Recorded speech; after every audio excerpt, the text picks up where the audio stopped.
For every iconic Nintendo game like Super Mario 64, Super Metroid, or Pokémon Red and Blue, there's a horde of rumored Nintendo games that never actually existed. And while many of these rumored games can be boiled down to someone telling a lie on a message board, some of them have more interesting backstories. In this video, we'll be talking about a few of the more interesting and eccentric rumored Nintendo games. Some that were completely made up, some that were half-truths, and some that may have actually existed but can't be proven. And since Metroid Dread recently released on the Switch, we thought we'd start this video off right with a few rumored Metroid games. At E3 2017, Nintendo dropped a bit of a bombshell during their presentation. Metroid Prime, a sub-series that many thought had come to a close, was suddenly revived with a tease of Metroid Prime 4 for the Nintendo Switch. And if that wasn't enough, a few hours later Nintendo revealed that Metroid 2 was being remade for the 3DS by Mercury Steam. Fans knew that a Prime 4 release was still years off, and that Samus Returns was coming later that year.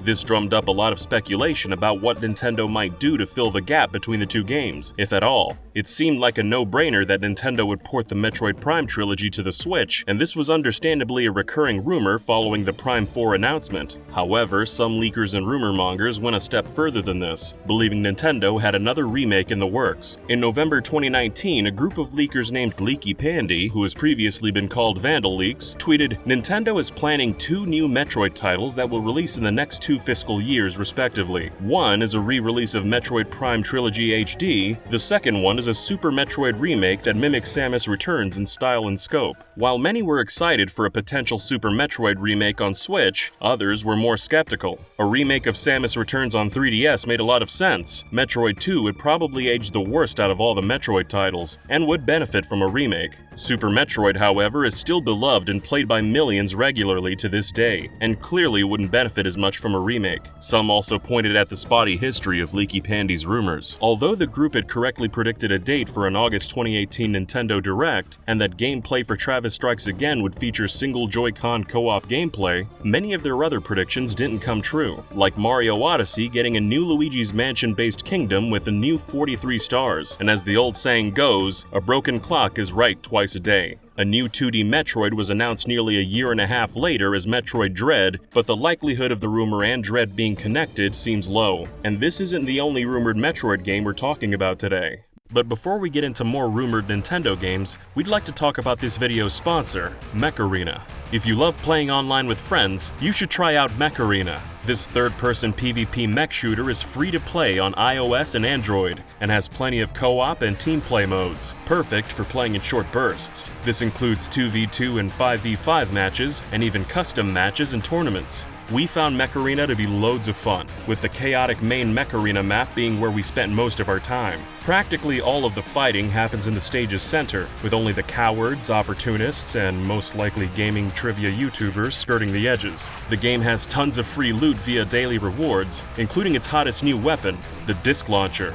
You can even grab new mech skins in the game's events, like this month's extra special Halloween events. So if you want to play Mech Arena for free on Android and iOS, you can use our link or the QR code on screen to get yourself started with the Desert Digital skin, 200 A-coins, and 10,000 credits. And if you're quick, you can even add us as a friend using our player ID. Don't sleep on this great bonus. And now back to that other rumored Metroid game. In September 2011, Metroid Database posted a scan from a 1998 issue of Germany's Club Nintendo magazine. Club Nintendo seemed to be featuring a screenshot from a Game Boy Color version of Metroid 2, which fans have come to call Metroid 2 DX, in the same vein as Link's Awakening DX. Interestingly, the page never mentions Metroid by name, and it's not clear if the image is real or some kind of mock-up. The user who sent the scan to Metroid Database, Prime Blue, said that Club Nintendo rarely made mock-ups for games, and tended to only use official material, but there are several factors that indicate the image may be a mock-up and not a screenshot of an actual game. One of the reasons is that the alleged Metroid 2 DX image depicted an entirely new area not found in Metroid 2, and used a combination of enemies that can't be found in the game either. Comments from developers don't seem to back up the image either. In a 1998 interview, Nintendo of America localizer Dan Owsen didn't seem to recall the game existing, and just mentioned that the Game Boy Color had a Metroid palette built built in. When asked about a Game Boy Color re-release of Metroid 2, Owsen said, "Since R&D 1 was involved in the development of Game Boy Color, I think they were able to put a special Metroid palette in the GBC hardware. This makes Metroid 2 look really nice on Game Boy Color." The game was also never listed as in development by Nintendo Power. Series developer Yoshio Sakamoto also stated that no Metroid titles were developed for the Game Boy Color because the system's limitations were closer to the original Nintendo. Any handheld Metroid game would have been technically very inferior to Super Metroid, and therefore would be compared to it unfavorably. Our next rumored Nintendo game is a little more recent, and will leave you thinking about what could have been. In June 2015, gaming historian and Did You Know Gaming collaborator Liam Robertson posted a video on his YouTube channel talking about a potential F-Zero title on the Wii U. Liam had been tipped off that Criterion Games was asked by Nintendo of Europe if the studio had any interest in working on the F-Zero IP. Criterion are responsible for the Burnout series, as well as several well-received entries in the Need for Speed franchise. Given the studio's familiarity with high-octane racers, it's understandable why Nintendo might approach them with an offer to work on F-Zero.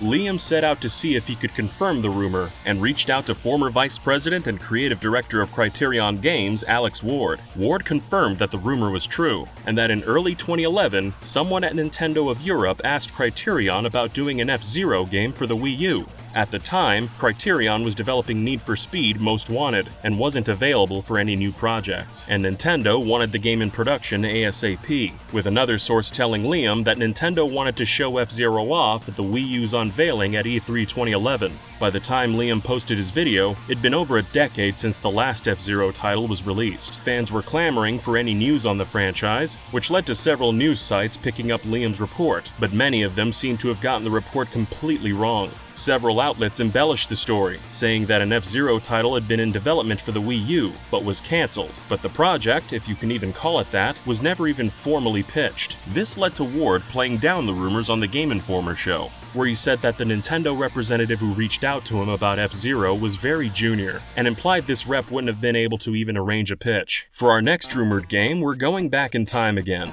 to an era where gaming rumors mainly came from magazines. One magazine that was quick to report rumors back in the day was Electronic Gaming Monthly. In their gaming gossip section, EGM's Quarterman would report a handful of rumors from the industry in every issue, and one of these rumors told of a brand new Mario and Donkey Kong game coming to the Super Nintendo. They went on to talk about how the game was a 16-bit remake of the arcade version of Donkey Kong with new scenes and better graphics. Although we've mentioned this rumor in a previous episode, what we didn't mention was EGM's follow-up over a year later. According to the outlet's June 1993 issue, the Mario and Donkey Kong title got further into development, but was, quote, placed on the Philips CDI and Super Famicom CD platforms. EGM also said the title was slated to come out sometime in the following year, which is notably optimistic for a game that was never released. That said, some part of this rumor may be true. Back in 1992 to 93, a company called RSP was developing games for the Super Nintendo and Philips CDI. This was a USA-based independent studio founded by Atari's Mike Rydell, who'd worked on titles like Spy vs. Spy and Commando. Another staffer at RSP was Adrian Jackson Jones, who worked as a Super Nintendo and CDI programmer. Although Adrian only spent a year at RSP, he'd later add a curious game to his resume. According to Adrian, he designed and implemented the game engine for the CDI system game Donkey Kong. The fact that RSP was working on both Super Nintendo and CDI titles, and reportedly developed a DK CDI game around 1993, the same time frame as the rumor, could mean EGM's rumor was legit.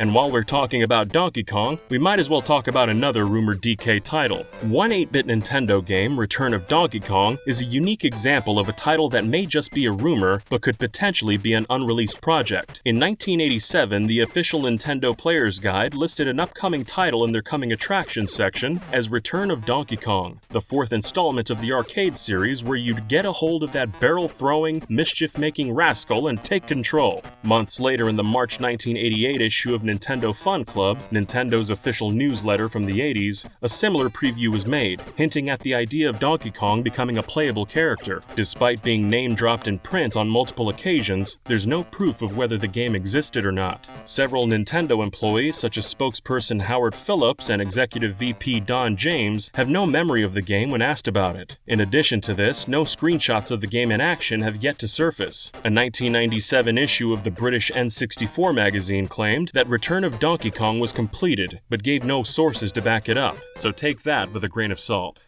Did you also know that there was almost a Nintendo character called Redneck Kong, or that Japan got a Metroid game that never came to the West? For more on that, check out our videos on Lost Nintendo characters and Metroid: Zeba's Invasion Order.